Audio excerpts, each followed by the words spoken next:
पश्चिम बंगाल में पिछले 1.5 महीने से संदेश खाली में पहले ईडी पर हमले और फिर महिलाओं से यौन उत्पीड़न पर घिरी ममता बनर्जी के सामने अब नए सवाल खड़े हो रहे हैं। हाईकोर्ट की फटकार और राज्यपाल के दखल के बाद भले ही पश्चिम बंगाल पुलिस ने टीएमसी नेता शाहजहां शेख को 55 दिन के बाद आखिरकार अरेस्ट कर लिया हो, लेकिन कोर्ट में पेशी के दौरान शाहजहां शेख जिस तरह से विक्ट्री साइन बनाता नजर आया, उससे फिर से सवाल खड़े कर दिए हैं कि क्या ममता सरकार में अपराधियों की इसी तरीके से पेशी होती है। शाहजहां शेख के खिलाफ 42 मामले पहले ही दर्ज हैं। पश्चिम बंगाल पुलिस के साथ ईडी और सीबीआई को उसकी तलाश है। राशन घोटाले को लेकर के भी उसके ऊपर संगीन आरोप हैं। इस सब के बीच सवाल यही खड़ा हो रहा है कि व्यक्ति पर महिलाओं ने यौन उत्पीड़न के संगीन आरोप लगाए हैं।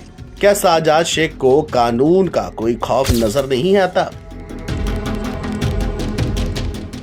शाहजहां शेख की दबंगई के पहले भी चर्चे सामने आए थे, लेकिन उसकी जो हेकड़ी और दबंगई कैमरे में कैद हुई है, इससे तो तस्वीर साफ है कि आने वाले दिनों में संदेश खाली और शाहजहां शेख का मुद्दा खत्म नहीं होगा। कलकत्ता हाई कोर्ट ने जिस आरोपी को पकड़ने के लिए हफ्ते में 2 बार फटकार लगाई, वह पुलिस की हिरासत में एक मंत्री जैसे अंदाज में चलता हुआ दिखाई दिया। निश्चित तौर पर विपक्ष इस मुद्दे पर हमलावर होगा।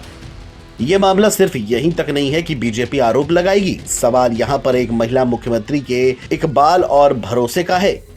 क्या संदेश खाली की महिलाएं जिन्होंने 13 साल बाद चुप्पी तोड़ी, वे फिर से शाहजहां शेख के कानून से ऊपर बताने वाले अंदाज से नहीं सहमेंगी? क्या ये सवाल नहीं पूछा जाना चाहिए कि पेशी के दौरान उसके हाथों में आखिरकार हथकड़ी क्यों नहीं थी? पश्चिम बंगाल पुलिस उसे वीआईपी ट्रीटमेंट क्यों देती हुई नजर आई? सोशल मीडिया पर शाहजहां शेख के हेकड़ी भरे अंदाज पर प्रतिक्रिया सामने आई है। सवाल यही है कि कोई अपराधी इतना बेखौफ आखिरकार कैसे हो सकता है? संदेश खाली की घटना को तूल पकड़ने के बाद काफी दिनों से लगातार शाहजहां शेख पर कार्रवाई की प्रतीक्षा थी, लेकिन किसी ने नहीं सोचा था कि पुलिस जब उसे पकड़ेगी तो एक मेहमान बनाकर उसे कोर्ट में लेकर जाएगी। शाहजहां शेख के पक्ष में टीएमसी जो भी दलीलें दे, लेकिन पश्चिम बंगाल ही नहीं पूरे देश की महिलाएं अब यही सवाल पूछेंगी कि एक अपराधी को दीदी के राज में इतनी अकड़ कहां से मिली, जो ईडी के लुकआउट नोटिस और कई समन को अनदेखा करके छिपा रहा। हाई कोर्ट को सरेंडर करने का आदेश देना पड़ा।